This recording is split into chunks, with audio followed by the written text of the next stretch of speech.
through the eye of the people.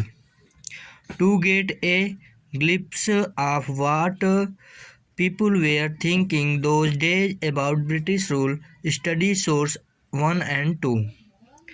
उस ज़माने में लोग अंग्रेज़ शासन के बारे में क्या सोच रहे थे, इसका जायज़ा लेने के लिए आप स्रोत 1 और 2 में पढ़ सकते हैं। सोर्स नंबर 1 और सोर्स नंबर 2 में इसके बारे में दिया गया है।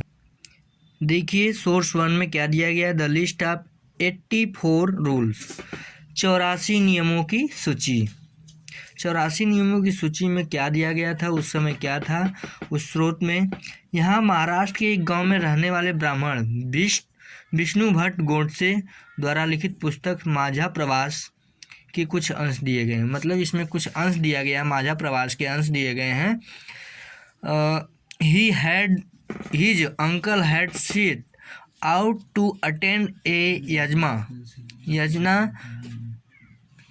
began organized in Mathura. Vishnu Bhatt writes that they meet some sappos on the way who told them that they should not proceed on the journey. इसमें दिया गया था, विष्णु भट्ट लिखते हैं कि रास्ते में उनकी मुलाकात कुछ सिपाहियों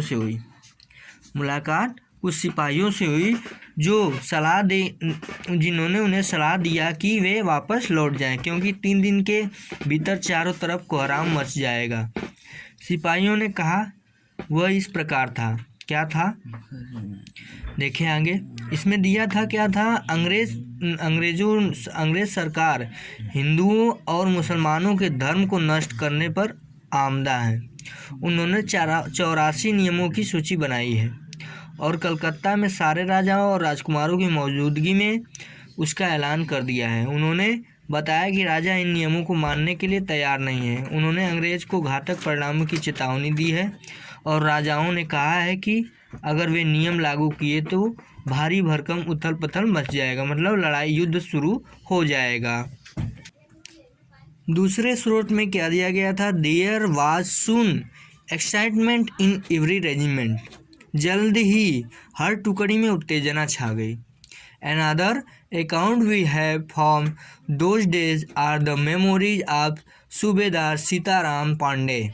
Sitaram Pandey was required in 1812 as a sepoy in the Bengal Native Army. उस दौर की एक और झलक सूबेदार सीताराम पांडे के स्मरणों में मिलती है। सीताराम पांडे को 1812 में बंगाल नेटिव आर्मी से सिपाही के तौर पर भर्ती किया गया था। उन्होंने 48 साल तक नौकरी की और 1860 में वे सेवानिवृत्त हुए। उन्होंने बगावत को दबाने में अंग्रेज़ों की मदद की और हालांकि उनका बेटा भी विद्रोही के साथ था और अंग्रेज़ों ने उसे सीताराम की आंखों के सामने ही मार डाला था। अपने सेवानिवृत्त के बाद उन्होंने कमान अफसर नारगेट के उन्होंने अपने स्मरण लिखने के लिए प्रेरित किया गया। मतलब उन्होंने अफसर नारगेट ने उन्हें क्या किया, अपने यादों को लिखने के लिए प्रेरित किया। सीताराम ने 1861 में अवधी भाषा में अपने स्मरण लिखे, जिनका नारगेट ने अंग्रेजी में अनुवाद किया। उन्होंने किस भाषा में, अवधी भाषा में लिखा और उसका अनुवाद किसमें नारगेट ने किया, अंग्रेजी में। और फार्म सिपाही टू सूबेदार के नाम से प्रकाशित हुआ। उसका नाम क्या पड़ा, फार्म सिपाही टू सूबेदार।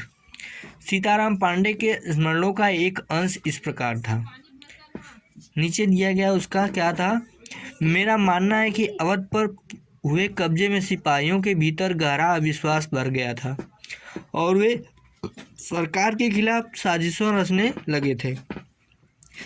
अनेक भावनाएं उन लोगों के सिपाहियों के अंदर क्या हो गई थी, आ गई थी। आगे दिया गया है सोर्स टू कांट, मतलब स्रोत का दूसरा शेष भाग।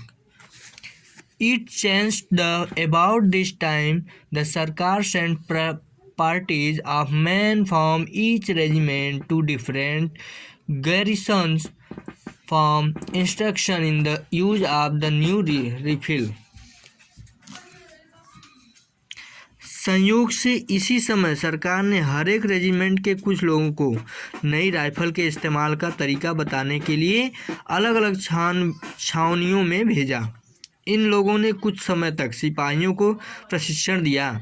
इसी दौरान न जाने कहां से यह खबर फैल गई कि राइफलों में इस्तेमाल होने वाले कारतूसों पर गाय और सूअर की चर्बी का लेप चढ़ाया गया है।